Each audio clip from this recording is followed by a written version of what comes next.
The Love Drug after O. Henry. Jim, a young car driver, was a boarder at Old Riddle's. He was in love with Rosie, Mr. Riddle's only daughter, and Rosie was in love with him. They wanted to get married, but Mr. Riddle was against it. He hoped to find a rich husband for her daughter, and that meant that Jim was going to have a hard struggle for his happiness. Jim had a friend called Pilkins who worked as a night clerk at a drugstore. Jim often called on Pilkins and they discussed things. Jim, who was frank and very talkative, told Pilkins that he was in love with Rosie and that she loved him too. When Jim talked of Rosie, Pilkins listened to him in silence and never said a word. One day Jim came to the druggist looking very excited. He told his friend that he and Rosie had decided to run away and get married. That is, he added, if she doesn't change her mind. One day she says she will, and the same evening she says she won't because she's afraid.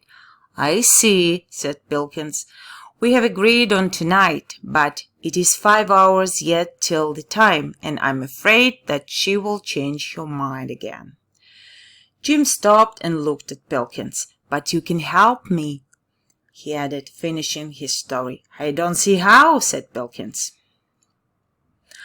I say, Pilkins, isn't there a drug that'll make a girl love you more if you give it to her?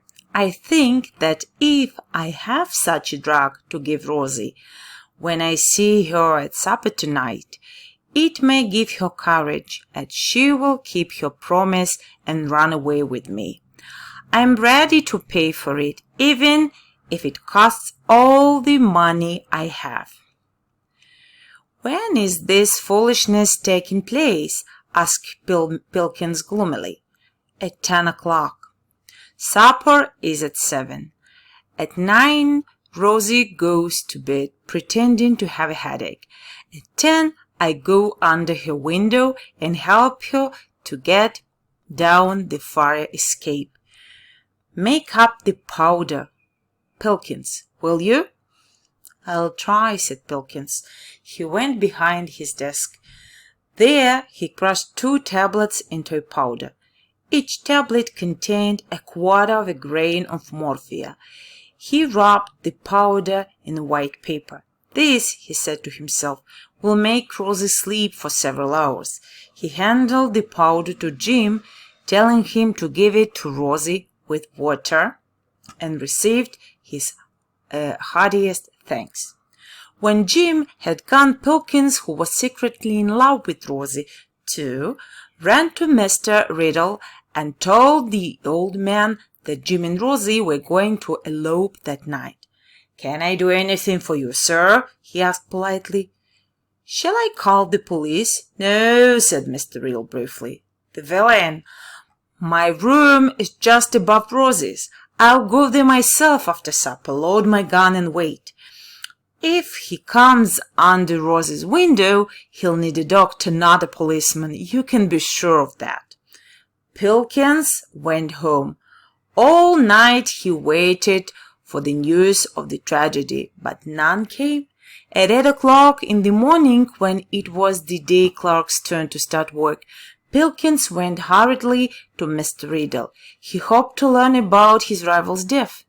The first man he saw when he stepped out of the shop was Jim, with a victorious smile on his face. Jim seized his hand and said, Rosie and I were married at 10:15 last night. I'm the happiest man. You must come and have dinner with us some day. And the powder? Stammered Pilkins in a weak voice. Oh, that powder you gave me? Well, it was that way. I sat down next to the old man at supper last night.